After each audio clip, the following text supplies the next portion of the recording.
नमस्कार दोस्तों, स्वागत है आपका मेरे YouTube channel GS by Anoop sir. मैं आज आपके लिए फिर से एक नई वीडियो लेकर आया हूं और मेरी आज की इस वीडियो का टॉपिक भी पिछली वीडियो की तरह ही है। मैंने आपको अपनी पिछली वीडियो में बताया है किस प्रकार भारत में यूरोपीय देश आए तथा उन्होंने किस प्रकार अपना विस्तार किया। मैंने आपको विस्तार संबंधी 2 वीडियो बताई हैं। पहली वीडियो में आपको मैंने पुर्तगाली शक्तियों का भारत में आगमन तथा उनका विस्तार बताया तथा कल मैंने दूसरी वीडियो में आपको बताया है किस प्रकार से हमारे यहाँ पर डच ईस्ट इंडिया कंपनी आती है तथा उसका विस्तार होता है। आज आपके लिए मैं आगे उसी क्रम में बढ़ता हुआ भारत में आज तीसरे नंबर पर जो देश यूरोप से आया था उसके बारे में आज आपको बताऊंगा। और वह जो तीसरा देश था वह था ब्रिटेन। अर्थात भारत में जो ब्रिटेन यूरोप से तीसरी कंपनी भारत में आती है तो वह आती है ब्रिटिश ईस्ट इंडिया कंपनी। तो आज की वीडियो का जो टॉपिक है वह यह है कि भारत में ब्रिटिश ईस्ट इंडिया कंपनी का आगमन। भारत में ब्रिटिश ईस्ट इंडिया कंपनी का आगमन। तो भारत में ईस्ट इंडिया कंपनी का आगमन तथा उनका विस्तार कैसे कैसे हुआ, कैसे कैसे उन्होंने भारत पर विजय प्राप्त की है, कैसे कैसे उन्होंने भारत के राजाओं किन किन राजाओं को हराया है, तो वही सब चीज़ आज हम इस वीडियो में पढ़ने वाले हैं। और यह वीडियो थोड़ी लंबी होगी तो शायद मैं आपको इस टॉपिक पर 2 वीडियो बनाकर भी दे सकता हूँ। तो आप उसके लिए टेंशन फ्री रहें और चैनल को सब्सक्राइब करते रहे, शेयर करते रहे, साथ ही जो बेल आइकन होता है उसको भी प्रेस कर दे ताकि जैसे ही मैं आपको अपनी वीडियो अपलोड करता हूं आपको उसकी नोटिफिकेशन मिल जाए और आप अपनी वीडियो देखकर अच्छे से तैयारी कर पाए। आपको मैं बता देता हूं आज का जो हमारा टॉपिक है वह है भारत में ब्रिटिश ईस्ट इंडिया कंपनी का आगमन। तो ये भारत में ब्रिटिश ईस्ट इंडिया कंपनी, आपने सुना होगा कि भारत में अगर सबसे ज़्यादा क्षेत्र पर किसी कंपनी ने, किसी देश ने राज किया है, शासन किया है, तो वह हमारे यहाँ पर ब्रिटेन था। अर्थात ब्रिटेन मतलब ब्रिटिश ईस्ट इंडिया कंपनी ही थी जिसने भारत के लगभग संपूर्ण भारत पर अपना राज्य विस्तार किया था। और 15 अगस्त 1947 को हमको जो आज़ादी मिली थी वह भी ब्रिटिश ईस्ट इंडिया कंपनी से ही आज़ादी मिली थी। तो ये हमारे लिए बहुत ज़रूरी होता है इसके बारे में पढ़ना, किस प्रकार ये भारत में आए और किस प्रकार इन्होंने विस्तार किया था। अगर मैं स्पेशली बात करता हूँ ब्रिटेन की, तो भारत में ब्रिटेन से आने वाला पहला ब्रिटिश नागरिक जो भारत में आया था तो उसका नाम था जॉन मिल्डन हॉप। तो ये भारत में आने वाला प्रथम ब्रिटिश नागरिक था और यह आया था 1599 ईस्वी को। अब ये 1599 में भारत के लिए आता है, भारत की दशा देखकर जाता है और वहाँ पर इंग्लैंड में जाकर कहता है कि हमको व्यापार करना चाहिए भारत से भी, क्योंकि जो और देश हैं वह भी व्यापार कर रहे हैं और बहुत ज़्यादा धन कमा रहे हैं। इसी के तहत ब्रिटेन के कुछ लोग मिलते हैं, कुछ पूंजीपति मिलते हैं और अपनी पूंजी को इकट्ठा करते हैं, एक कंपनी बनाते हैं जिसका निर्माण जिसको कहा जाता है ब्रिटिश ईस्ट इंडिया कंपनी। और ब्रिटिश ईस्ट इंडिया कंपनी के लिए अब देखिए, जैसे हम शासन करते हैं, हम कंपनी बनाते हैं, कोई प्राइवेट कंपनी बनाते हैं, हम 2-4 दोस्त मिल जाते हैं, एक कंपनी खोलने की शुरुआत करते हैं। और कंपनी के लिए देखो पैसे की आवश्यकता पड़ती है, परंतु पैसे के साथ साथ हमको प्रशासन से भी अनुमति लेनी होती है कि हम कंपनी खोलना चाहते हैं, क्या आप इस बात की हमको अनुमति देते हैं। तो इसी संदर्भ में क्या होता है, ब्रिटिश के कुछ पूंजीपति लोग इंग्लैंड वहाँ की महारानी के पास जाते हैं और उनसे अनुमति मांगते हैं कि महारानी, हम चाहते हैं कि आप हमको अनुमति दें कि हम इंडिया से व्यापार कर सकें, हमारी जो कंपनी हम बनाएंगे वह इंडिया से व्यापार करें। और साथ ही मैं आपको इसमें ये भी बात बता देता हूँ कि इस कंपनी में सबसे ज़्यादा जो पूंजी लगी हुई थी वह खुद ब्रिटेन की महारानी की पूंजी लगी हुई थी। तो उसने वहाँ पर इस कंपनी का निर्माण किया और वहाँ पर क्या होता है, 31 दिसंबर एक डेट है, 31 दिसंबर सन 1600 ईस्वी को क्या होता है, एक राजलेख लिखा जाता है। राजलेख मतलब राजा द्वारा लिखा गया लेख, उसको हम राजलेख बोलते हैं। तो 31 दिसंबर सन 1600 ईस्वी को एक राजलेख लिखा जाता है जिसके अंतर्गत क्या होता है, ईस्ट इंडिया कंपनी की स्थापना की जाती है? क्या की जाती है? ब्रिटिश ईस्ट इंडिया कंपनी की स्थापना की जाती है। तो सवाल बनता है आपके यहाँ कि ब्रिटिश ईस्ट इंडिया कंपनी की स्थापना किस राजलेख के द्वारा या किस राजलेख के माध्यम से की गई थी? तो वह राजलेख था 31 दिसंबर सन 1600, या इसको बोलते हैं 1600 का राजलेख बोला जाता है, जिसके अंतर्गत ब्रिटेन की महारानी ने, तत्कालीन महारानी एलिजाबेथ थी, उन्होंने यह कहा था कि यह जो कंपनी है जिसका नाम है ब्रिटिश ईस्ट इंडिया कंपनी, ये भारत के साथ में क्या करेगी? व्यापार करेगी। और साथ ही में इसने यह भी यहाँ पर इसको अधिकार दिया था कि ब्रिटिश ईस्ट इंडिया कंपनी का व्यापार पर एकाधिकार था। अर्थात मतलब क्या होता है एकाधिकार? वह समझें कि एकाधिकार से मतलब होता है एकमात्र अधिकार। जैसे कि आप किसी काम को केवल आप ही कर सकते हैं, आपके अलावा कोई दूसरा व्यक्ति नहीं करेगा। देखिए ये एकाधिकार क्यों दिया गया था? तो ये इसलिए दिया गया था, अभी मैंने आपको बताया था कि ब्रिटिश ईस्ट इंडिया कंपनी जो थी वह एक निजी कंपनी थी। निजी मतलब प्राइवेट कंपनी थी, और प्राइवेट व्यक्ति कभी नहीं चाहेगा कि हमारा कोई कंपटीशन करता हो, व्यापार में हमारे कोई कंपटीटर आए। तो इसीलिए इस कंपनी को व्यापार पर एक अधिकार दिया गया था कि केवल और केवल ब्रिटेन से अगर कोई भारत व्यापार करने के लिए आएगा तो वह कौन आएगा? ब्रिटिश ईस्ट इंडिया कंपनी ही आएगी। कोई व्यक्ति ब्रिटेन से इसके अलावा, कंपनी के अलावा व्यापार करने नहीं आ सकता। इसकी स्थापना की गई थी, कब की गई थी? सन 1600 को स्थापना की गई थी, और साथ ही में इसको व्यापार पर एकाधिकार दिया गया था। और यह एकाधिकार प्रारंभ में केवल 15 वर्षों का था। कितने वर्षों का था? केवल 15 वर्षों का था। बाद में सन 1609 ईस्वी को यह एकाधिकार बढ़ा दिया गया और इसको अनंत समय के लिए कर दिया गया कि जब तक आगे भविष्य में जितना भी व्यापार होगा वह केवल कौन करेगी? ब्रिटिश ईस्ट इंडिया कंपनी ही करेगी। अब यहाँ पर एक सवाल, दो सवाल और बनते हैं। वह यह बनते हैं कि ब्रिटिश ईस्ट इंडिया कंपनी के समय जब इसकी स्थापना की गई थी तो ब्रिटेन की महारानी कौन थी? तो यह पूछा जाता है कि ब्रिटेन की महारानी, तो ब्रिटेन की उस टाइम में महारानी होती थी जिनका नाम था महारानी एलिजाबेथ। और यहीं पर एक सवाल और आता है कि जब ईस्ट इंडिया कंपनी की स्थापना हुई उस समय भारत में किसका शासन था? तो भारत के शासक उस समय थे जिनका नाम था अकबर। उस टाइम में हमारे भारत में किसका शासन था? अकबर का शासन था। अकबर का शासन अगर हम देखते हैं तो 1556 से शुरू होता है और 1605 में जाकर इसकी मृत्यु होती है। पूरे 49 वर्षों तक हमारे यहाँ पर अकबर का शासन रहा था। और इसी कारण से जब हमारे ब्रिटेन में ईस्ट इंडिया कंपनी की स्थापना हुई है सन 1600 में, तो उस समय हमारे यहाँ पर किसका शासन था? अकबर का। और इंग्लैंड में किसका शासन था? तो वहाँ पर महारानी एलिजाबेथ का शासन हुआ करता था। अब ये कंपनी 1600 में बनकर तैयार हो गई और 1600 से चलती है और 1608 में भारत आती है। तो कंपनी का भारत में जो आगमन होता है, कंपनी का भारत में आगमन, तो कंपनी का भारत में आगमन हुआ सन 1608 ईस्वी को। 1608 ईस्वी को। अब देखें यहाँ पर कंडीशन बदल जाती हैं।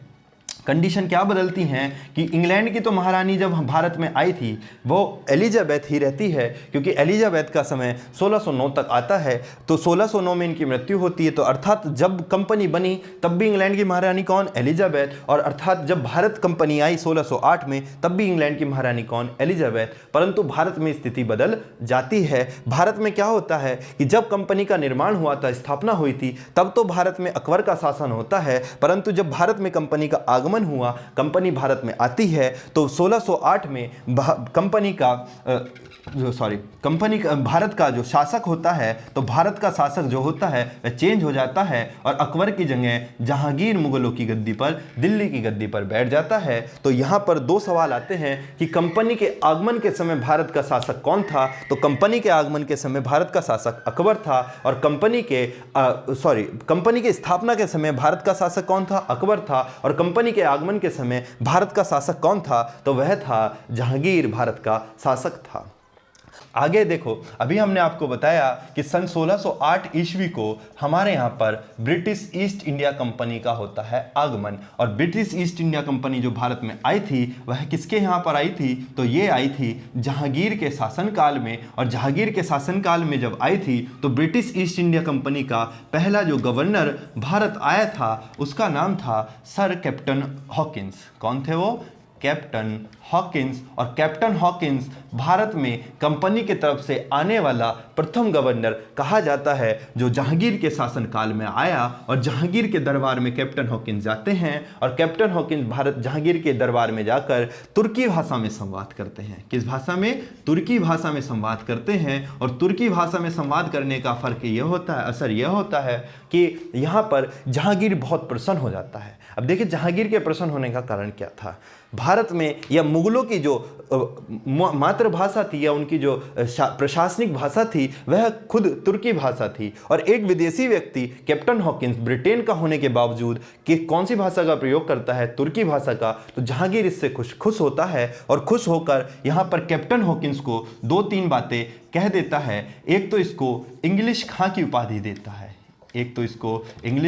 उपाधि देता है, साथ ही में 400 मनसब का सूबेदार इसको बना देता है। 400 मनसब यानी कि 400 गांव इसको उपहार में दे देता है। और साथ ही एक काम और कहता है कि आप जाइए और 1609 में ईस्वी में सूरत में अपनी फैक्ट्री बनाएंगे। तो सूरत में फैक्ट्री की इनको क्या मिल जाती है? अनुमति मिल जाती है। और अनुमति मिलती है और ये 1609 में अपनी फैक्ट्री बनाना भी शुरू करते हैं। परंतु बाद में मतभेद के कारण, किसके कारण? मतभेद के कारण यहाँ पर जहांगीर इनको मना कर देता है कि आपको कोई फैक्ट्री बनाने नहीं दी जा रही है। अब अंग्रेज उत्तर भारत यानी कि ऊपर वाले भारत से तो अब पलायन कर गए, क्योंकि देखो अगर मैप में मैं आपको बताता हूं तो ये हमारा दक्षिण भारत और ये गुजरात होता है, उत्तर भारत ये। और उस समय तक लगभग कर्नाटक राज्य से ऊपर तक का जो राज्य था वह मुगलों का था। और मुगलों में भी थोड़ा बहुत और चेंज होता है, बाद में आते हैं। तो यहाँ पर लगभग मुगलों का शासन था। तो मुगलों ये बना रहे थे सूरत में अपनी फैक्ट्री,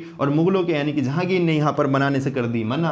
तो अब क्या करते हैं? अब ये जाते हैं दक्षिण भारत में। और दक्षिण भारत में जहाँ पर डचों ने अपनी पहली फैक्ट्री खोली थी मसूलीपट्टनम में, वहीं पर ये अपनी पहली फैक्ट्री खोलते हैं। तो अंग्रेजों की पहली फैक्ट्री जो कही जाती है वह कही जाती है मसूलीपट्टनम में। तो 1609 में इनको अनुमति तो मिल गई थी सूरत में, परंतु मतभेद के कारण वहां पर ये अपनी पहली फैक्ट्री नहीं खोल पाए। और उसके बाद 1611 ईस्वी को पहली फैक्ट्री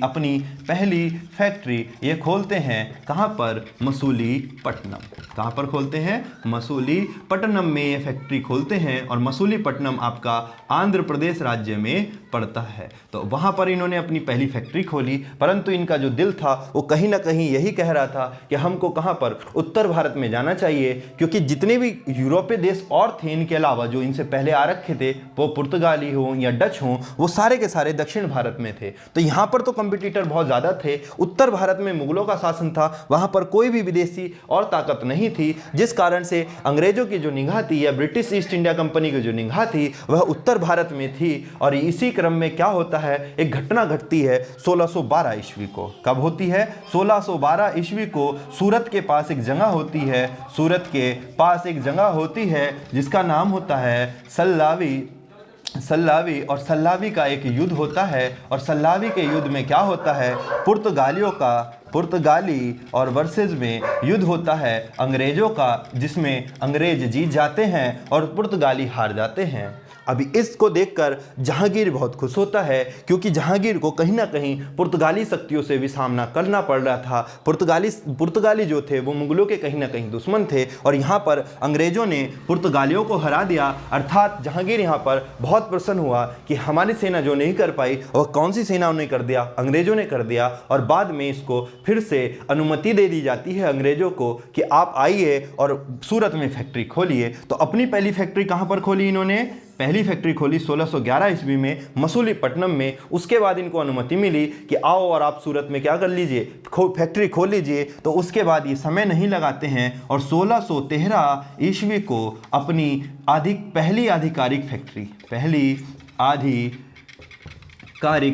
फैक्ट्री सूरत के अंतर्गत खोलते हैं। तो पहली आधिकारिक फैक्ट्री कहाँ पर खोलते हैं? सूरत में। अब देखो बच्चों, 2 सवाल हो गए। पहला क्या? 1611 ईस्वी को पहली फैक्ट्री, अंग्रेजों की पहली फैक्ट्री कहाँ थी? तो वो कहाँ थी? मसूलीपट्टनम में। कब खोली थी? 1611 में खोली थी। और पहली आधिकारिक फैक्ट्री कौन सी थी? तो पहली आधिकारिक फैक्ट्री इनकी सूरत थी। और यह कहाँ पर थी? सूरत थी। और यह कब खोली गई थी? 1613 ईस्वी को इन्होंने पहली आधिकारिक फैक्ट्री भारत में खोली थी। अब उसके बाद होता क्या है, जहांगीर कैप्टन हॉकिंस के बाद में भारत में ब्रिटिश ईस्ट इंडिया कंपनी का गवर्नर चेंज होता है और वह गवर्नर आता है जिसका नाम था सर टॉमस रो। वह कौन था? Sir Thomas Roe. तो 1615 की बात चल रही है, तो 1615 ईस्वी में ब्रिटिश ईस्ट इंडिया कंपनी का गवर्नर जो बनकर आया तो वह गवर्नर था जिसका नाम था sir Thomas Roe. Sir Thomas Roe. Sir Thomas Roe Bharat आया है और भारत आने वाला दूसरा गवर्नर होता है और भारत में सर टॉमस रो भी जहांगीर के यहाँ पर आता है और जहांगीर से अनुमति मांग लेता है, व्यापार की अनुमति। व्यापार की अनुमति मिल जाती है और अनुमति के साथ साथ ये यहाँ पर व्यापार भी करने लगते हैं। अब उसके बाद होता क्या है, कुछ समय तक अंग्रेज कुछ नहीं करते, सिर्फ व्यापार करते हैं, आते हैं, सामान खरीदते हैं और ले जाते हैं। वह मौके की नज़ाकत में थे, मौके के हिसाब से थे कि कब मौका लगे और कब हम कुछ कर पाएँ। तो इनको एक मौका मिलता है दक्षिण भारत को जाते हुए एक रियासत पड़ती है जिसका नाम है गोलकुंडा। क्या है? गोलकुंडा। तो वहाँ के एक राजा के पास जाते हैं अंग्रेज। समय था 1632 ईस्वी का और 1632 ईस्वी में क्या होता है, गोलकुंडा के शासक से